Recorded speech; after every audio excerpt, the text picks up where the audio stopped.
বাঙালিরা আজকের কুকিং নিয়ে আসলাম। আমি পাস্তা রান্না করা হবে। ছোটবেলায় এটাকে আমরা খেতাম, তো ঝিনুকের মতো পাস্তা। তো তার জন্য কি করবো, আমি এই পাস্তাগুলোকে সবগুলোকে আমি খুব সুন্দর করে সিদ্ধ করে নিয়েছি। সিদ্ধ করে তারপরে পানিটা ঝরিয়ে নিলাম। পরবর্তী স্টেজে একটা প্যান নেবো। প্যানে কিছুটা হালকা একটু পেঁয়াজ আমি হালকা বাদামি করে ভেজে নিয়েছি। তারপরে এখানে কিছু চিংড়ি মাছ ছেড়ে দিলাম। চিংড়ি মাছটা যখন ভাজা হচ্ছে, আমি এই ফাঁকে কিছু হাড্ডি ছাড়া, হাড়গোড় ছাড়া কিছু গরুর মাংস ছোট ছোট করে, এগুলো একটু দেখতে বড় দেখাচ্ছে ক্যামেরার কারণে আমি খুব ক্লোজ করে ধরেছি, ছোট ছোট করে কিছু গরুর মাংস এখানে আমি কেটে নিলাম। এবার আমি গরুর মাংসগুলো এই চিংড়ি মাছের জায়গাটাতে ছেড়ে দিব। সবগুলো মাংস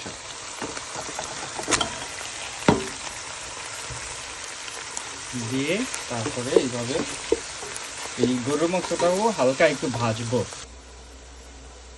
এদিকে আমার গরুর মাংসটা ভাজা হচ্ছে, আর এদিকে আমি আরেকটা প্যানের ভিতরে কিছু ডিম ভেজে নিলাম। সুন্দর করে ভেজে এভাবে ভেঙে নিলাম, স্ক্রাম্বল এগ করে নিলাম, রেডি করে ফেললাম পরবর্তী ধাপের জন্য।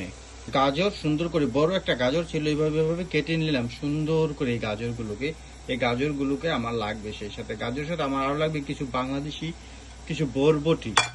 বরবটিও কিছু আমি এইখানে সুন্দর করে কেটে ধুয়ে রাখলাম, এটা আমার প্রয়োজন হবে। মাংসটা হয়ে যাচ্ছে, সেই সাথে আমি একটু আলু কুচি করে দিলাম। সবাই আলু দেয় না, যে কারণে আমি দেখালাম না প্রথম থেকে। আমি একটু আলু কুচি করে দিয়ে দিলাম। আমার পাস্তা বা নুডলসে আলু খুব ভালো লাগে। এক হাতে ভিডিও করছি তো ভিডিওগুলো ভালো হয় না। আমার মনে হচ্ছে যেন আমার গরুর মাংসগুলো যথেষ্ট ভাজা হয়ে গেছে। এবার আমি আমার গাজরটা এর ভিতরে দিয়ে দিব। যে গাজরটা কেটেছিলাম, আমি বরবটিটা একটু পরে দিব, তার কারণ হচ্ছে গাজরটা একটু বেশি টাইম নেবে বরবটিটা থেকে। আর আলুটার আগে গাজরটা আমি দিইনি, তার কারণ হচ্ছে আমি গাজরটার কালারটাও রাখতে চাই, একটু হালকা কালারটা যাতে থাকে। গাজরটা এইভাবে আমি 3 থেকে 4 মিনিট নাড়বো ম্যাক্সিমাম। 3-4 মিনিট আমার এটা ভাজা শেষ। এখানে সুন্দর সেপারেট হয়ে গেছে, কোনো পানি নেই। আমার কাছে এখন দেখতে খুবই ভালো লাগছে। আমি এইবার এটার ভিতরে আমার বিনসটা, যেটা বিনস এবং বরবটি, এটা দিয়ে দিব। দিয়ে এটাকে সবুজ সুন্দর একটা কালার চমৎকার। এটা আরো 1 থেকে 2 মিনিট আমি এটা সুন্দর করে এখন ভাজবো। আবার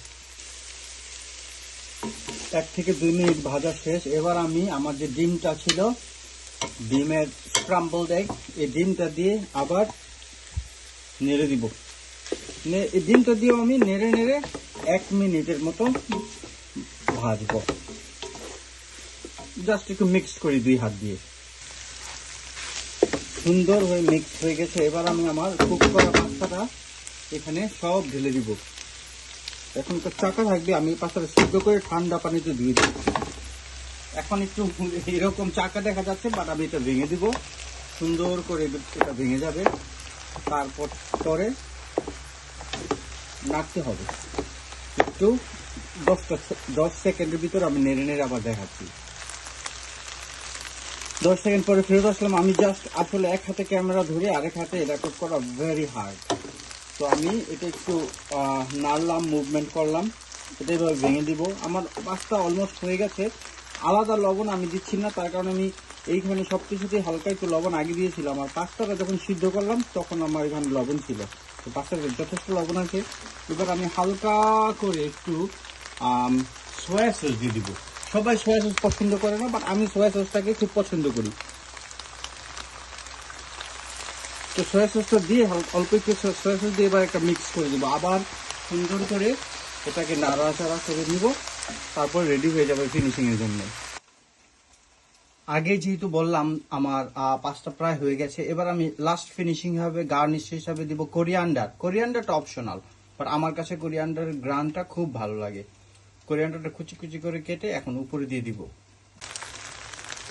চমৎকার স্বাদের ঘরে তৈরি পাস্তা রেডি হয়ে গেল, হোমমেড পাস্তা।